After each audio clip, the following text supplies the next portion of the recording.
ने किया 50वें खंगला मैदान मेले का शुभारंभ। बड़ी संख्या में आए लोगों ने किया सीएम धामी का स्वागत।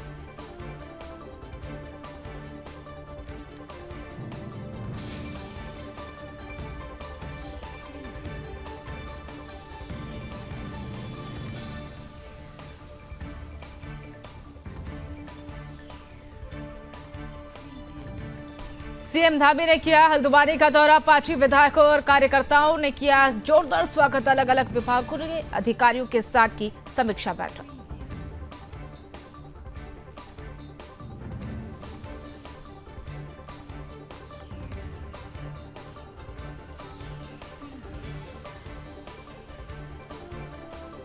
उत्तरकाशी मस्जिद विवाद पर बोले मुख्यमंत्री पुष्कर सिंह धामी। मामले में जांच के बाद जल्द कार्रवाई की जाएगी।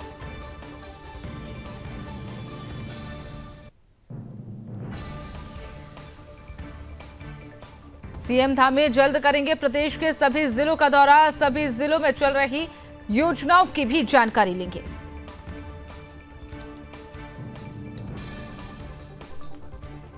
उत्तराखंड के पर्वतीय क्षेत्रों में लगातार बढ़ रहे सड़क दुर्घटनाओं के मामले। राज्य सरकार ने लिया बसों के बेड़े उठाने के फैसले।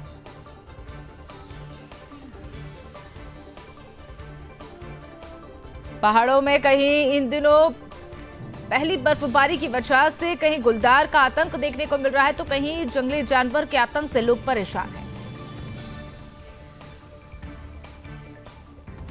देश की सीमाओं को बेहतर करने की राह। सीमाओं को मिले 508 अग्निवीर। 508 अग्निवीर बने थल सेना का अंग।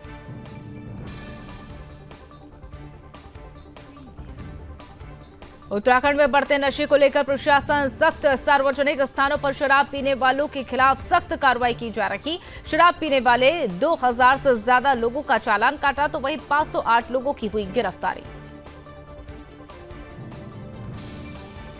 देहरादून में फिर चली तबादला एक्सप्रेस। 3 आईएएस ऑफिसर्स के कार्यक्षेत्र में हुआ बदलाव। नितिन भदौरिया बने उधम सिंह नगर डीएम।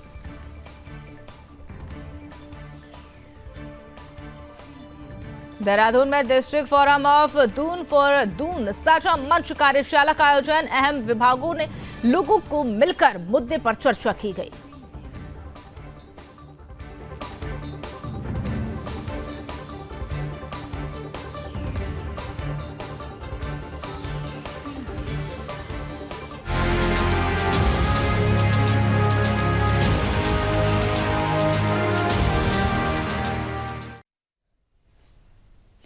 नमस्कार, सुदर्शन न्यूज देख रहे हैं आप और मैं हूं आपके साथ मनीषा पाटीदार। बुलेटिन की शुरुआत करेंगे तमाम खबरों के साथ। उत्तराखंड में अगले साल 88 आपका बताते चले कि 38वें राष्ट्रीय खेलों का आयोजन होना है। उसको लेकर सभी तैयारियां पूरी कर ली गई और इसी के बीच प्रदेश के खिलाड़ियों को नई ऊर्जा के साथ राष्ट्रीय खेलों में मौका दिए जाने के लिए एक बड़ा आयोजन शुरू हो गया है। मुख्यमंत्री पुष्कर सिंह धामी ने राज्य स्तरीय खेल महाकुंभ 2024 में शिरकत की। इस मौके पर खेल मंत्री रेखा आर्य भी मौजूद रही। राज्य स्तरीय खेल महाकुंभ का शुभारंभ करते हुए मुख्यमंत्री पुष्कर सिंह धामी ने कहा कि सभी खिलाड़ियों को संबोधित किया गया, उनका मनोबल भी बढ़ाया गया। आपको बताते चले कि राज्य स्तरीय इस खेल महाकुंभ में प्रदेश के सभी 13 जिलों से आए खिलाड़ियों ने हिस्सा लिया है और इस खेल में प्रदेश के बेटियां और युवा बढ़ चढ़कर हिस्सा ले रहे हैं। कार्यक्रम को लेकर मुख्यमंत्री पुष्कर सिंह धामी ने कहा कि राज्य की स्तरीय खेल प्रतियोगिता के जरिए ही खिलाड़ियों का चयन राष्ट्रीय और अंतर्राष्ट्रीय स्तर से होता है। हमारे लिए अच्छी बात यह है कि इस बार राष्ट्रीय खेलों का आयोजन हो रहा है और इन खेलों को भी उत्तराखंड के युवाओं की भागीदारी देखी जा रही है।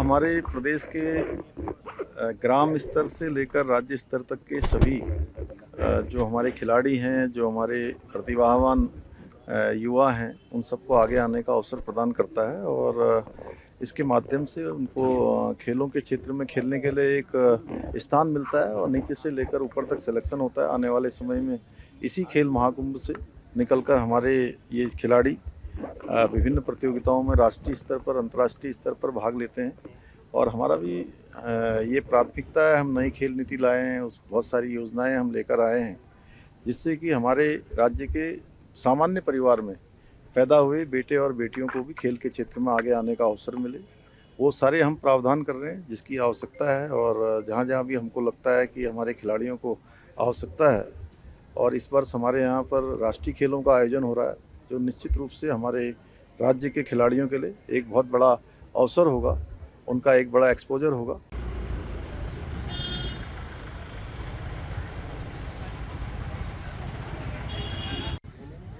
इस खेल महाकुंभ के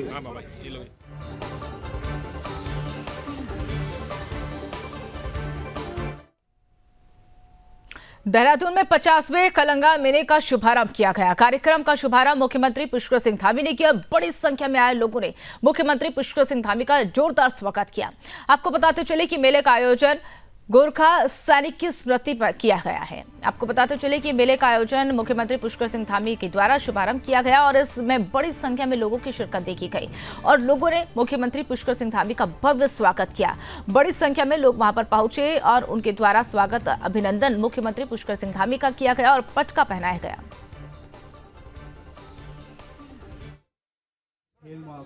हमारे प्रदेश के ग्राम स्तर से लेकर राज्य स्तर तक के सभी जो हमारे खिलाड़ी हैं, जो हमारे प्रतिभावान युवा हैं, उन सबको आगे आने का अवसर प्रदान करता है और इसके माध्यम से उनको खेलों के क्षेत्र में खेलने के लिए एक स्थान मिलता है और नीचे से लेकर ऊपर तक सिलेक्शन होता है। आने वाले समय में इसी खेल महाकुंभ से निकलकर हमारे ये खिलाड़ी विभिन्न प्रतियोगिताओं में राष्ट्रीय स्तर पर, अंतर्राष्ट्रीय स्तर पर भाग लेते हैं और हमारा भी ये प्राथमिकता है। हम नई खेल नीति लाए हैं, उस बहुत सारी योजनाएं हम लेकर आए हैं जिससे कि हमारे राज्य के सामान्य परिवार में पैदा हुए बेटे और बेटियों को भी खेल के क्षेत्र में आगे आने का अवसर मिले, वो सारे हम प्रावधान कर रहे हैं जिसकी आवश्यकता है। और जहाँ जहाँ भी हमको लगता है कि हमारे खिलाड़ियों को आवश्यकता है, और इस वर्ष हमारे यहाँ पर राष्ट्रीय खेलों का आयोजन हो रहा है, जो निश्चित रूप से हमारे राज्य के खिलाड़ियों के लिए एक बहुत बड़ा अवसर होगा, उनका एक बड़ा एक्सपोजर होगा।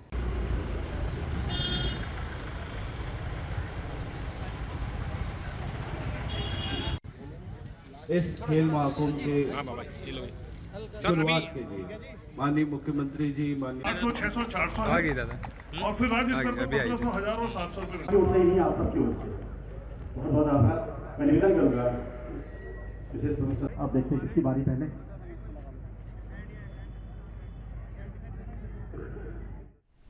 उत्तराखंड के पर्वतीय क्षेत्रों में लगातार बढ़ रहे सड़क दुर्घटनाओं के लिए अब उन मामलों को देखते हुए राज्य सरकार ने पर्वतीय क्षेत्रों में बस के बेड़े का अब बढ़ाने का फैसला ले लिया है। आपको बताते चले कि अब यात्रियों की सुरक्षा के लिए अब राज्य सरकार तत्पर नजर आ रही है। यात्रियों को पर्याप्त मात्रा में गाड़ी उपलब्ध करवाई जा सके, आवागमन में सुविधा हो सके। अल्मोड़ा से हुए बस हादसे के बाद राज्य सरकार ने नई बसों को खरीदने का भी निर्णय लिया है, लेकिन उत्तराखंड के 4 जिले ऐसे हैं जहां पर बस डिपो मौजूद नहीं है। बताते चले कि साल 2000 से उत्तराखंड के गठन के बाद साल 2003 में उत्तराखंड परिवहन निगम का गठन किया गया और इसके बाद से परिवहन निगम लगातार घाटे में चल रहा था। हालांकि उत्तराखंड निगम की इतिहास में पहली बार वित्तीय वर्ष 2022-2023 में परिवहन निगम ने न सिर्फ अपने वित्तीय नुकसान को पूरा किया बल्कि 27 करोड़ रुपए का मुनाफा भी कमाया था। और इसके बाद वित्तीय वर्ष 2023-24 में परिवहन निगम ने रिकॉर्ड तोड़ने के साथ ही 56 करोड़ का मुनाफा यहां पर कमाया। लेकिन परिवहन निगम की वित्तीय स्थिति ऐसी है कि वो अपने बस बेड़े बढ़ा सके। मामले को लेकर परिवहन एमडी आनंद श्रीवास्तव ने बताया कि इन जिलों में डिपो बनाया जा सकता है जिसका फायदा भी होगा, लेकिन कई बस खराब हो जाती है, लेकिन उसके 50 से 100 किलोमीटर की दूरी में कोई वर्कशॉप ना होने के चलते कोई दिक्कतों का सामना करना पड़ता है। लेकिन अगर नजदीक में कोई भी वर्कशॉप होता है तो उसे बस को ठीक करवाने के लिए वर्कशॉप में आसानी से पहुंचाया जा सकता है। लिहाजा वर्कशॉप में नजदीकियों को बढ़ाने और रिस्पांस टाइम को कम करने के लिए नए डिपो को बनाने की आवश्यकता महसूस की जा रही है। इस पर भी विचार चल रहा है।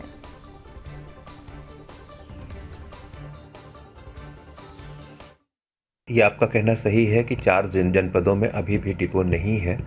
ऐसा नहीं है कि इसकी आवश्यकता नहीं महसूस की गई, लेकिन सेवाओं की कमियां देखते हुए या ये देखते हुए कि हमारे पास उचित संसाधन पहले नहीं थे इतने, या जो भी वजहें रही हो, पहले इस पर बहुत विचार नहीं किया जा सका, लेकिन इस पर निश्चित रूप से विचार किया जा रहा है और हम एक दो जगहें हमने चिन्हित की हैं जिस पर विचार करके नए डिपोज़ को स्थापित करने के लिए, और जो हमारे इस रूट पे पुराने डिपोज़ हैं उसको स्ट्रेंथन करने के लिए पूरा प्रयास कर रहे हैं। नहीं, आप ऐसा नहीं कह सकते कि हम नए डिपोज़ बनाने से कतराते रहे हैं।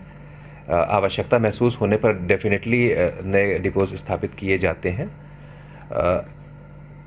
जो हम अभी नए 2 डिपोज़ वो कर रहे हैं, जैसे आप पूछ रहे हैं कि इस पर हमारे ऊपर क्या बोझ पड़ता है, हम बोझ शब्द में नहीं बात करेंगे, हम ये कहेंगे जो हमारे ऊपर इसका व्ययभार आएगा। ऐसी कोई दिक्कत नहीं है कि व्यवहार नहीं वहन किया जा सकता है। जब कोई नया डिपो बनता है तो हमें उसमें बिल्डिंग के साथ साथ वर्कशॉप स्थापित करनी पड़ेगी। वर्कशॉप स्थापित करने के साथ साथ हमें वहाँ पर मैन पावर भेजनी होती है।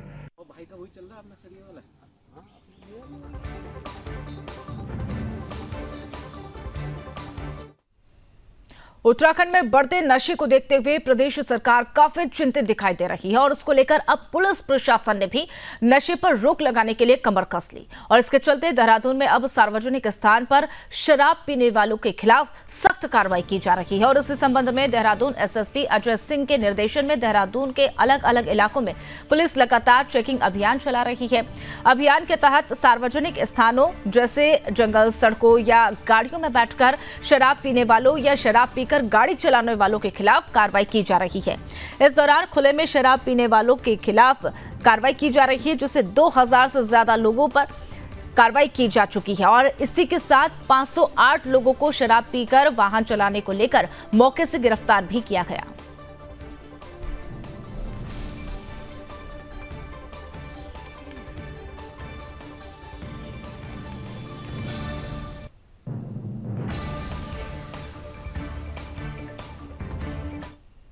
पहाड़ों में कहीं इन दिनों पहली बर्फबारी की बहार हो रही है तो कहीं गुलदार का आतंक और कहीं जंगली हाथियों का आतंक देखने को मिल रहा है। और उसी बीच हरिद्वार के जमालपुर कला क्षेत्र में एक बार फिर से 7 विशालकाय हाथियों का आने से लोगों के मन में डर का माहौल पैदा हो गया। 7 हाथियों का झुंड कॉलोनी में घुस गया और अब लोगों में हड़कंप की स्थिति देखने को मिल रही है। हालांकि हाथियों ने कॉलोनी या लोगों को कोई नुकसान नहीं पहुंचाया। बताते चले कि पिछले कुछ महीनों से हाथियों को लेकर इलाके में खौफ मचा हुआ है। जमालपुर के से सटे ग्रामीण इलाकों के साथ ही अब ये बदारबाद के लोग को परेशान करने के लिए वहां पर पहुंचे। लेकिन ऐसे में देखने वाली बात यह भी है कि प्रशासन के द्वारा क्या इन पर एक्शन लिया जाएगा। हाल ही में राज्य के वन मंत्री ने इस घटना पर संज्ञान लिया और अधिकारियों को विशेष सतर्कता बरतने के निर्देश दिए।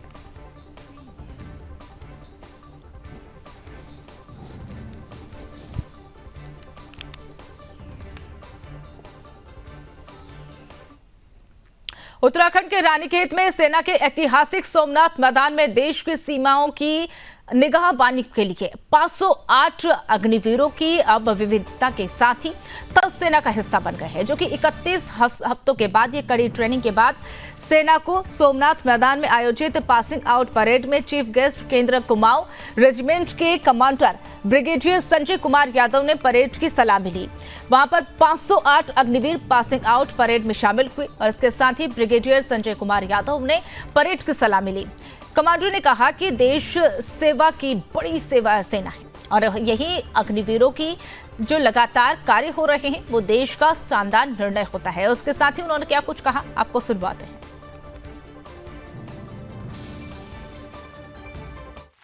आज कुमाऊं रेजिमेंट के इस ऐतिहासिक सोमनाथ ग्राउंड से 508 अग्निवीर कसम परेड उन्होंने लिया है। कुमाऊं रेजिमेंट के सीनियर मोस्ट जनरल साहब जनरल आर.सी. तिवारी और हम सब की तरफ से सभी अग्निवीरों को और उनके परिवारजनों को बहुत बहुत शुभकामनाएं। हम आशा करते हैं कि जैसे कि हमारे पूर्वजों ने इस रेजिमेंट का नाम और झंडा हमेशा ऊपर रखा है, ये सभी अग्निवीर भी जो है उस नाम नमक निशान को ध्यान रखते हुए रेजिमेंट का नाम और गौरव हमेशा ऊंचा रखेंगे।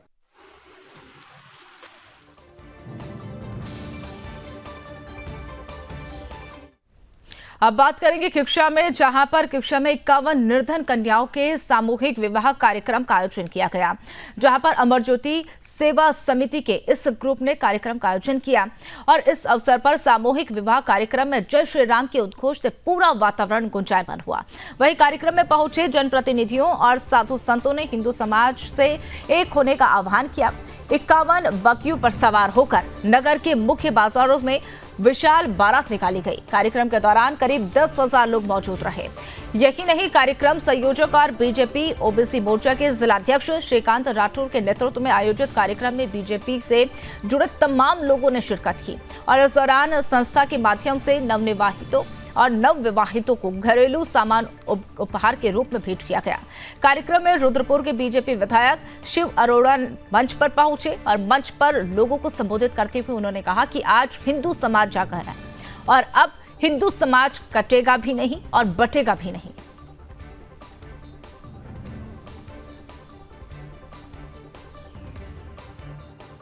देखिए, इतनी खुशी हो रही है, ऐसी खुशी बहुत कम देखने को मिलती है कि 51 जोड़े और इतना बढ़िया कार्यक्रम है, इसकी जितनी भी तारीफ की जाए उतनी कम है। श्रीकांत राठौर, उनकी पूरी टीम, जिन लोगों ने भी प्रत्यक्ष अप्रत्यक्ष रूप से इसमें मदद की है, सारी टीम को मैं शुभकामनाएं देता हूं।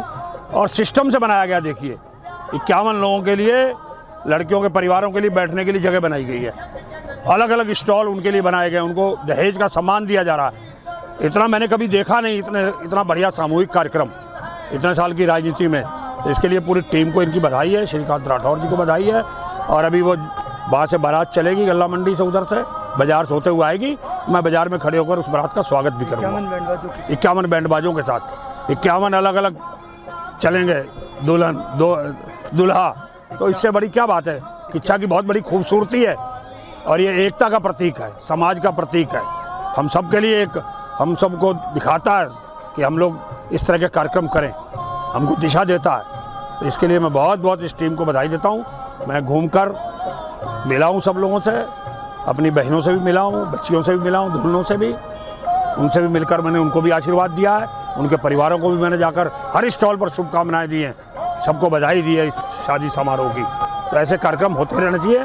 इससे गरीब लोग, जो लोग बेचारे नहीं कर पाते, ऐसे लोगों को ऐसे अवसरों का, शादी, पूरी बारात देखने का, पूरे कार्यक्रम देखने का मौका मिलता है। इसके लिए मैं पुनः श्रीकांत राठौर और उनकी पूरी टीम को बहुत शुभकामनाएं और बधाई देता हूं।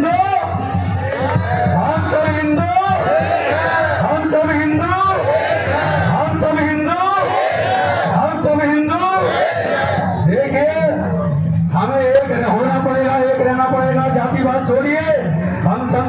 हम संतों की तरफ से, आप सभी भक्तों से और सभी बारात में आए हुए सभी सज्जनों बेनियों से निवेदन कर रहे हैं, जाति भाव में नहीं बढ़ना है। ना कोई शुद्ध है, ना कोई ब्राह्मण है, ना कोई वाल्मीकि, ना कोई जाटव है। हम सब हिंदू है। जो हिंदू है वो भाई है। हम सब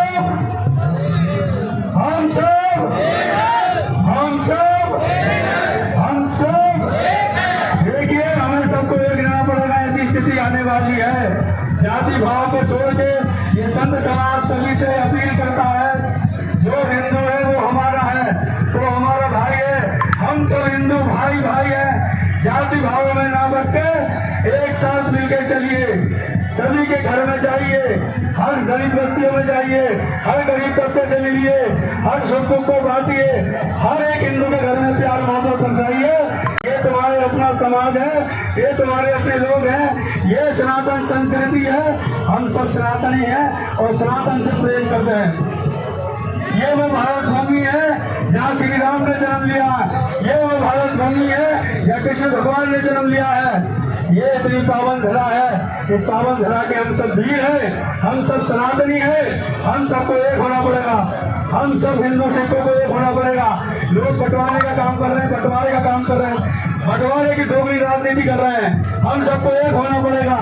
मैं इस मंच के माध्यम से कहना चाहता हूँ, हम सबको एक होना पड़ेगा। सारे सिख भाइयों को, सारे हिंदुओं को, हम सब हिंदू एक है। और ये नारा देते हुए आज ये संत अपनी बात को यहाँ कह रहे हैं। और इतना भव्य प्रोग्राम करा हमारे श्रीकांत जी ने। और ये ऐसे सिपाही हैं सनातन धर्म के और अपने ऐसे काम को लेके चल रहे, अपनी संस्था द्वारा 1 साल से मेहनत कर रहे हैं लगातार, और 1-1 रुपया तिनका जोड़ के इतना भव्य स्वरूप दे दिया इन्होंने। आप देखिए कितना आनंद में भव्य दिव्य दृश्य देखने को मिल रहा है सनातन धर्म का। ये बहुत ही अच्छा इन्होंने करा और संत समाज के लिए भलाई का कार्य करा है। समाज को इससे बहुत मजबूती मिलेगी और ऐसी शादी आज 51 जोड़े।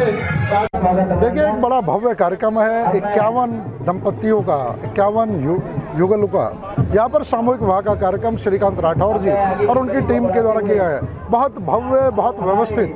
मैंने कार्यक्रम बहुत देखे हैं, लेकिन इस स्तर पर इतने बड़े 51 जोड़ों को कराना, इतना व्यवस्थित कराना, इतना सुंदर कराना। 51 पंडाल अलग लगे हैं, 51 मंडप अलग है, 51 रथ लगा रहे हैं, 51 बैंड लगा रहे हैं। हर व्यवस्था ये समाज के सहयोग से श्रीकांत राठौर जी की टीम ने जितना सुंदर, जितना पुण्य का कार्य, क्योंकि 51 जोड़ों को जोड़ना बहुत बड़ी चीज़ है। क्योंकि होता क्या है कि जो गरीब व्यक्ति है, कई बार शादी विवाह के कारण उसे कर्जों में डूबना पड़ता है, कई बार उसे कई सारी अपने मकान तक गिरवी रखने पड़ते हैं, तब जाके वो विवाह कर पाता है। तो ऐसे सामूहिक विवाह से, समाज के सहयोग से उन सब के आर्थिक संकट से वो परिवार बच जाते हैं और उन्हें मान सम्मान के साथ हमारी वैदिक रीति से उन सब का विवाह हो पा रहा। तो मैं श्रीकांत राठौर जी को इतने भव्य आयोजन के लिए बहुत बहुत बधाई देता हूँ और निश्चित रूप से बहुत बड़ा पुण्य और पवित्र कार्य है।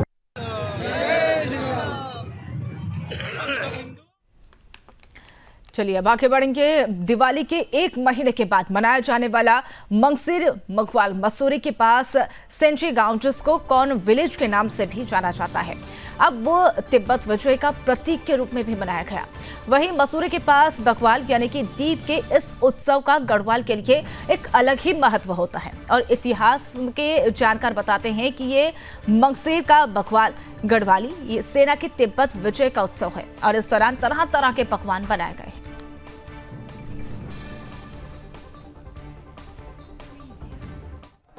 ये बकवाल मनाई जाती है। माधु सिंह भंडारी जो हमारे टिहरी डिस्ट्रिक्ट के थे, वो जब लड़ाई लड़ने गए थे चाइना, तो लोगों ने सोचा कि ये जो है मर गए हैं। जब वो घर नहीं आए तो उसके ठीक 1 महीने बाद वो घर पहुँचे, जो युद्ध करके आए उधर से वो 1 महीने बाद घर पहुँचे। फिर उसको जो है हमने दिवाली के रूप में यहाँ पर उस दिन मनाया सभी हमारे गढ़वाल क्षेत्र में।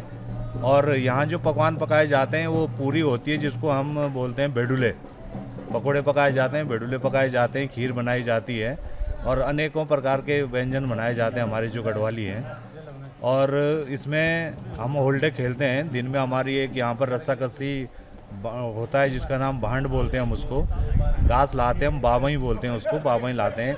प्रत्येक परिवार है, यहाँ पे 40 परिवार हैं, तो 40 परिवार के एक फूला लाएंगे और उससे जो हम यहाँ थोड़ी देर में 12-1 बजे के बाद जो है उस रस्से को बनाएंगे और उसके बाद शाम को उसकी पूजा होगी विधिवत तरीके से। हमारा विधिवत तरीके से उसकी पूजा करने के बाद पूरे गांव में उसका रस्सा कस्सी की तरह खींचते हैं और उसके पश्चात उसको जो है शाम को तोड़ा जाता है। यही हमारा यहाँ इस दिवाली को बकवाल को मनाने का मेन उद्देश्य है। जो ये दिवाली मनाते हैं ना, तो ये पहले से परंपरा बनी हुई है, बहुत पुरानी। और आज के दिन हम घर में हलवा, पूरी, खाना पीना, ये पकौड़ी बनाते हैं, हर चीज़ बनाते हैं, नई नई चीज़ बनाते हैं ना। फिर ये है कि हम, आपने देखा ही होगा, यहाँ से जो है वो पूजा करने के लिए होल्डे खेलते हैं। पहले होल्डे खेलने के बाद फिर जाते ऊपर वो सीरा मलते हैं हम बाबई, तो उसको काट के लाते हैं, उसकी पूजा भी करते हैं, वहाँ भी करते हैं और यहाँ भी करते हैं। अब उसकी जो है वो रस्सी बनने की तैयारी है। उसके वो बारीक बारीक जैसे औरतों की कैसे पाल बनाते हैं, वो लटुली टाइप के, तो वो बनाते हैं। फिर वो रस्सा बटेंगे। रस्सा बनने के बाद शाम को सब इकट्ठे हो जाएंगे ना, पूरे गांव, मेहमान इधर उधर से पूरा गांव भर जाएगा। उसके बाद हम इसको खींचते हैं, तो वहीं लगाते हैं ऊपर, जहाँ भी गए ना आप पूजने के लिए, फिर लगाते हैं वहाँ, अब पूजा करते हैं वहाँ फिर ना। उसके बाद गांव में लाते हैं तो रस्साकस्सी सब होती है।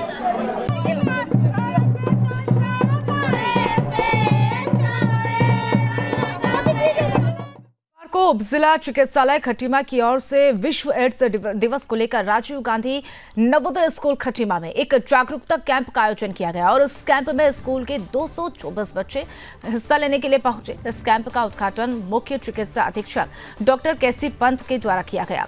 इस अवसर पर स्कूल के प्रिंसिपल प्रमोद कुमार सिंह और कोतवाल मनोहर सिंह दर्शानी मौजूद रहे और इस दौरान उप जिला चिकित्सालय के आईटीसी विभाग के काउंसलर धर्मेंद्र कुमार गुप्ता ने बताया कि HIV के विशेष कारण क्या हैं और इसी दौरान उन्होंने संक्रामकता की फैलने के लिए भी जागरूक करने के लिए छात्र छात्राओं को जरूरी आदेश भी दिए।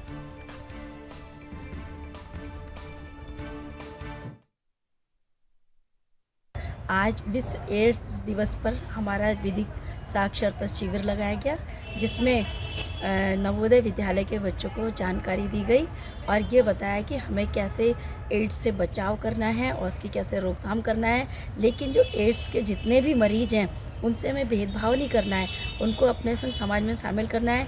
उनके साथ रहने से या उनको छूने से ये एड्स नहीं फैलता है, बल्कि एड्स फैलने के लिए अगर ब्लड का जो संपर्क होता है सिरिंज से या फिर एक गलत तरीके से यौन संबंध स्थापित करने से या इस प्रकार से एड्स की बीमारी फैलती है। और जो इसमें कानून भी बनाया गया है जो वर्ष 2017 में बनाया गया है और वर्ष 2018 में लागू किया गया है ACR एक्ट, जिसके अंतर्गत कि एड्स के मरीजों को वो सारी सुविधाएं मिलेंगी जो एक सामान्य नागरिकों को मिलती हैं। और हमने यही इसी शिविर के द्वारा सब बच्चों को जागरूक किया है। दूसरे तीसरे संबंध बन रहे हैं। ग्लोबल स्तर पर एड्स महामारी को लेकर जागरूकता बढ़ाने और इसको लेकर बचाव को लेकर लोगों को सतर्कता बरतने के लिए उसी उद्देश्य से हर साल दिसंबर में एड्स दिवस मनाया जाता है। और वहीं उसी को लेकर अगर बात करें रुड़की की, तो रुड़की में भी सिविल हॉस्पिटल में इस समय 1485 HIV मरीज रजिस्टर्ड हैं, जबकि 45 मरीजों की मौत हो चुकी है। और आंकड़ा की अगर बात करें तो 2023 के ये आंकड़ों के मुताबिक अब HIV संक्रमित मरीजों की संख्या में बढ़ोतरी दर्ज की जा रही है। और इसको लेकर अब रुड़की के सिविल हॉस्पिटल के CMS का कहना है कि सरकार अब HIV को लेकर लगातार कदम उठा रही है, लोगों को भी जागरूक किया जा रहा है ताकि इससे बचाया जा सके।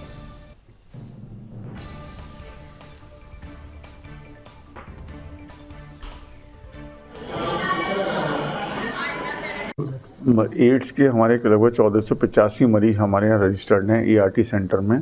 सरकार के द्वारा भी 2 वर्ष पूर्व यहाँ पर ERT सेंटर खोला गया था, क्योंकि जब उनको लगा कि नंबर ऑफ पेशेंट काफ़ी ज़्यादा हैं रुड़की आसपास के क्षेत्रों के, तो यहाँ पर अलग से ERT सेंटर खोल दिया गया, जिससे कि मरीज की समुचित जाँच और समुचित इलाज समय पर किया जा सके। तो सरकार की, भारत सरकार की भी और स्टेट गवर्नमेंट की भी, सबकी ये कोशिश है कि इनको अच्छे से अच्छा इलाज इनको उपलब्ध कराया जाए। और कभी किसी को जरूरत पड़ती है 1-2 मरीजों को, तो हमारे यहाँ चिकित्सकों को भर्ती करके उनका उपचार भी कर रहे हैं।